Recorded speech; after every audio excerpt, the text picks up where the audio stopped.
Got shields here to break as well. It's going to be hard, actually. Here we go. Double hit, double hit.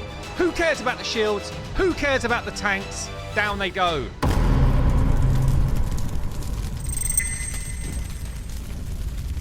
Right, what's going on then? Zodiac. Let's have a look. We're looking to do 3 versus 3 arena teams. Oh, this is interesting. He hates resistance. Hates it. I'm actually of the opinion nowadays that resistance is one of the better stats in the Great Hall, believe it or not. It really helps with Doom Tower as well now. So I feel like this starts to get higher priority for me than even some, like accuracy is easier to get nowadays. You've got increased accuracy champions. You can get perception gear, which makes this easier. So for me, actually, resistance starts to become stronger. Pre-Doom Tower, this is exactly what you'd want to see. Post-Doom Tower, I'd start to invest. Good win rate here. Better than fiction level, which is decent. So when we're thinking 3 versus 3 arena, you kind of got to think to yourself, like, how can we get to multiple team comps? And generally, on most accounts, depending on quality of gear, I normally would look for 2 speed teams and then 1 other style of team. Generally, depends on the quality of gear. So we're in Silver 2. Defensive lead with a defensive style team. Okay, even if I was running this same team, I would still put Duchess as the lead. I would still get that extra 20-odd% speed out of Duchess rather than the defense, personally. That's what I'd prefer to do. Because don't forget, almost every team you go up against is going to have a defense break. So that extra defense you're piling on is actually kind of wasted, I think. Whereas the extra speed is going to help everybody. Second team here makes complete sense. Speed lead, control, drop defense, and nuke. We might change it up still, but the actual team mechanic makes some sense. I guess if we're going speed into control, into drop defense, into nuke. This team makes some sense as well. Let's just have a quick check of the speeds here. So a 290 speed champ, got 229. So I'm guessing he's going third. 200, he's not, he's going second. So actually, the flow of this team doesn't work well enough as well. This team's the trash team, is it, Zodiac? Okay. So the flow of this team isn't working, which means it's probably going to lose a lot of fights. Let's just have a quick look here as well. How slow are these defensive teams? You still want to be relatively quick as a defensive team. This build's okay. I would, on a Duchess nowadays, I would go much higher HP and less defense. Unless you're going really high resistance, this defense number is really not doing that much. So I would go much higher HP, like 70, 80, 90, 100k, and drop the defense down. Because they're going to break your defense anyway. Yeah, they're breaking it. Every single player that you're playing against nowadays, assume they've got Madame and they're going to break your defense. So higher HP is the way to go on a Duchess nowadays. Martyr, I'm not a big fan of Martyr in the arena, but we'll see how this goes. Build's okay. These builds are good. There's nothing wrong with the builds, but it's just interesting to see where we're going. Same thing here, 5k defense. So if you imagine, once you go over 3.5k, your return on your defense number is pretty minimal. So yeah, 3.5k defense it's not the cap. You still gain more defense. You still gain more mitigation after that. But if you imagine they're going to break this defense anyway, I would just go much higher HP. He also brings shields with his HP. I would just go higher HP. And then Warlord, high HP, kind of okay build. At 230 speed, we're 100% going second against nearly every team we face. So with this one, it's about how are we mitigating the damage that's going to come in to make sure we actually get a go. And I feel like it's missing an element. I would probably drop a Martyr out there and maybe bring in maybe a Seeker. So Seeker comes in, when you get hit, puts an increased defense on your team, which almost definitely will make sure this team gets a go. And at that point, we might have a chance. Do have a Skull Crown and a Senacia. So I kind of like the idea of one of these teams, maybe this one, being a blender style team like this. One team is an easy farm blender, could work. Someone like a damage dealing Razin could work, but we've got no increased defense anymore. Seeker could definitely go in there though. That would be better. So this would be better, increased attack than blender. So let's get up the artifact support mechanism, the optimizer. I don't know how I would live without the optimizer nowadays. Like in terms of not can I build champions without it? Of course I can. It's just finesse and speed of the optimizer just makes things so much easier. So let's just check what Zodiac's notes are here. Champions off limits because they're in clan boss. So Seeker is actually in the clan boss setup. Okay, that's good to know. We might still use Seeker, even though he's in clan boss, doesn't matter. We might still use him, but I just want to make sure that we lock. So what speed is he running at? 248. It's actually going to be it might be quite tricky because he's also going to be squishy. That's going to be tricky for that blender team. So let's build out first team 1 then. So this is going to be the normal farm team, right? So all I want to check here is Arbiter. Is she quick enough? Is she as quick as she can be? So optimize artifact send. So what I'm going to do here, I'm just going to reset this. It will always hold your previous settings, by the way. So do reset if you're doing like a completely new set of builds. All I'm looking for is highest score on speed from the GPU optimizer. This is how I just find one stat. Optimize, start. I just want to find and make sure that we've got as quick as Arbiter as we can. She is wearing all the good stuff. Arbiter, done. Well done. Arbiter's ready. 340 speed. Because Arbiter's our increased attack lead, I'm actually just wondering if the blender should just be our first team. So instead of having Arbiter for this team, just want to see what speed I need the second champion to be. So the Seeker would need to be 256. So the Seeker's too slow to fulfill this role as he is. That's what I was wondering. Could Seeker just come straight in and be in his current build? You started using the GPU assisted a few days ago. Didn't realize how big of a difference it is. It's ridiculous, isn't it? It's like if someone's only used the normal optimizer, it's like we've given you a whole new tool. That's how much better it is. Second champ we're going to do then is we're going to do Umbral. Arbiter into Umbral. Let's stick with that team as we were going to do it before. So we want a 260 speed Umbral to make sure she doesn't get cut. After that, because she's going to provoke everyone, the other champions can actually be relatively slow. So let's just check what the Umbral build is right now. 262. So we're just... Oh, we're fine. So the speed is actually good. And the accuracy is 470. I'm not going to change champion's gear when it already works, by the way. This is like spot on. We do not need to adapt this one bit. It's perfect. Arbiter into Umbral. I like it. So Madame can actually be much slower now because we got a full team provoke going on. So we could have a Madame, you know, like literally a couple of hundred speed, and we've got no problem with that. So the main thing you want on your Madame is a very high accuracy number. So we've got 209 speed. That's fine. 451 accuracy. It's okay. I want to pump her accuracy more. We're going to buy the masteries as well. We're not going to do any damage with our Madame. So I would go defensive tree for me for secondary because it gives us a better chance of staying alive, which is pretty much all she's there for. You want Resurgent. It's probably the most busted arena mastery in the game. And then this is kind of nice. It's okay. But mainly what you want here is Retribution to do a counterattack. Why is counterattack good with her? Well, every time she A1s, she gains a shield. I think I would probably take Cycle of Revenge as well. The other thing is you can increase her base shield with her A1 from this, which is okay, or with this. So they're both basically the same increase, I think. And you can also gain some more turn meter when debuffs are dropping off here. So generally, this is a type of build I can run. But with masteries, guys, there are lots of options. As we're seeing now, loads of people kind of debating what they would do. There are a lot of options in this game. You don't just follow that one tree that you see every single time.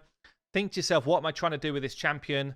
And then it will help you decide what masteries to use. And with Madame, we want to be around 200 speed, about 208. I'm going for highest score on this one because I don't care about damage.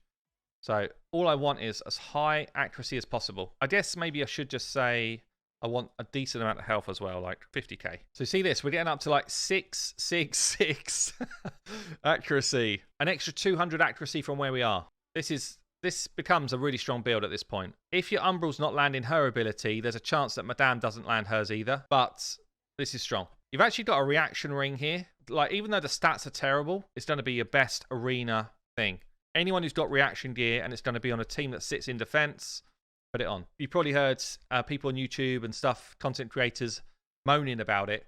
It's because it's so insanely overpowered, these items. They're stupid, in fact. So we get a 666 accuracy build, my favorite. Good HP, okay defense. Speed works for what we need. That's champ 3. Good to go. And then just make sure in the optimizer you equip, hit the equip button, and then lock, and then the optimizer won't try and steal any gear from that champion for the next build that you do. Is Fushan our best option? I just want to check something quick. If you're on the website, you can go to champion lookup, and then there is this champion damage spreadsheet. Yeah, or you can just look at a champion. So I could just say Fushan like this, and it will just tell me what sort of level of damage have they got. So I just wanted to see what his multipliers were like on his A3. I know he hits hard. A2 hits really hard, godlike. His A3 doesn't. You can also get the champion damage spreadsheet up and do like comparisons. Target it on AoE here, and then we're just going to find Fu Shan and Dark Elhain together, and they'll pop these to the top. I just want to see Fu Shan's A2 is hitting for 14,000 with books 28,000. Dark Elhain's hitting for 23,000. So if Fu Shan's booked, actually irrelevant of what's happening, Fu Shan's just the better champion. Okay, that's all I wanted to check. It's always good. Doing these comparisons is good. What you can also do, if you're running it, you can also download your own copy and just zero out the books if you don't have books to apply, and then see what the total reads then. And it might be that it changes your mind as to who you end up using. Like Fu Shan gets a lot of damage from books here, whereas Dark Elhain gets less. So if you've got a booked Dark Elhain, but you don't have a booked Fu Shan, Dark Elhain actually becomes a much closer kind of rival, I guess, in terms of who's going to do the most damage. So if you don't have Savage Gear, Cruel's the next best thing. After that, it's just stats over sets. If you don't have Cruel or Crit or Savage, then it's just find your best stats that you can do to nuke. We'd really like to see this as crit damage or speed. One of these two. Crit damage, that's like as perfect as we can get, really. So we're at 271 with masteries as well. So I won't buy the masteries here, but with Laura Steel, you'll get an extra bit of speed. So you want to be picking that out. And then obviously with the banner as well, we're going to be up to like 290 odd. 295 with the masteries as well. So we're assuming 295 then, now that we just realized about the banner and about the masteries. So we just pump it back in, make sure we've got the right stuff going on. So let me just have a quick look at Batman here. Farakin's done. And the cool thing about Farakin, let's lock him, is he then sets up your damage dealers so that they get more crit rate. So you actually only need to build 70% crit rate onto your team, which is a huge buff. Massive buff. The cool thing about a blender team is you don't need any speed. So now we don't need speed. We only need 70% crit rate. She will have juicy numbers. One thing you do want to make sure you're doing, Skullcrown's going to be the first to hit, okay? So Helm Smasher, really important. Shield Breaker, really important as well, because she might be hitting into shields. Yeah, so she's got to blow through the shields and enable Senacia to then finish the job.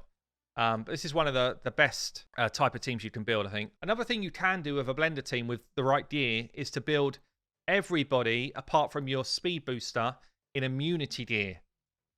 So that way, if you can fight Torments, you can. Maybe we should have tried it actually, but that's actually a pretty cool thing to do as well. So speed, we don't want any speed here. I want like 130 max speed, 70 crit rates, and then I'm optimizing for damage. So I want like 5k attack, 200% crit damage minimum. 5k might be a bit hefty. Let's go 4.5. You don't need speed because the ally attack is forcing you to attack anyway, which means that you're going to end up with attack percentage boots on, hopefully. So you see this, 107 speed. I don't even care. It doesn't matter. Crit rate is coming up high, actually, yeah. Maybe that's just what we're going to have to do. Let's see if we can pull that down if it improves the build. Let's just take a look here. 5.4259 might make it worse. 5.6. Okay, now it's better. So we've got Cruel Gear and Savage Gear in this build. 5.7k attack, 254 crit damage in Savage and Cruel Gear. She is going to smack. She is going to be very cool. So this is going to be the build. Again, Savage Gear. Good gear you've got here, Zodiac. I like this. I much prefer coming this tree and just having a chance of staying alive and doing damage here. 75% crit rate, 256 crit damage, 3.4k. So we're running out of time a bit here, Zodiac. I'm going to leave you to change up the last team. Gordrab may be too slow to truly try this stuff. We'll see.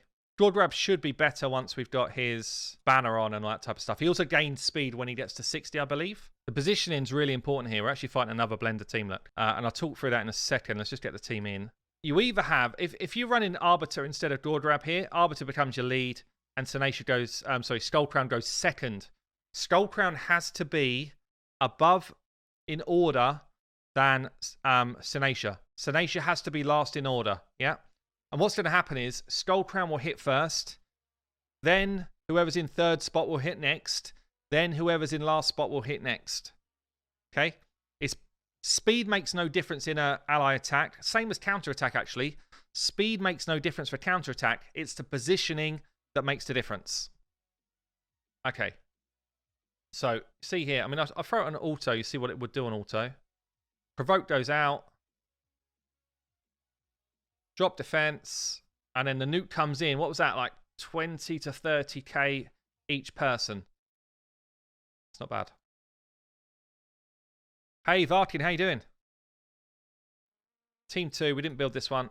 But this is probably the hardest style of team to build, to be honest. The defensive style. I'm going to skip this one because it's probably going to be here for ages. Defense team versus a defense team. So with a blender then, we're actually quicker, which is good. She has put veils on everyone, which means they're going to take less damage here. So I'm going to slow this down. Take a look at this. Gordrab boosts our speed and gives us increased attack. Barakin then does his ally attack and says, go get him, girls. And then wham, bam, thank you, ma'am. We've just done about 160k damage to everyone. 160 with the blender. And you saw the speed to those champs and stuff. The blender is a damn strong team. Show it one more time. I'm going to put it up against these big tanks. Look at this. Got shields here to break as well. It's going to be hard, actually. Here we go. Double hit, double hit. Who cares about the shields? Who cares about the tanks? Down they go. Slammed into the ground. That's what a blender's all about. This team provokes out. Drop defense. Set up Fushan. Say goodnight, fellas. Good night. Yeah, the blender team is honestly one of the best you can get. And then this team, this team needs some work, to be honest. But there you go. So Zoldyar, 2 teams that are putting people in the dirt. Damn, that's actually good fun. Let's do one more. So guys, last 10 minutes. 10 minutes, and then we'll see how slow these are. Who cares about speed? They're all dead. All dead. There you go. There you go. So, yeah, 2 great teams. It's fun.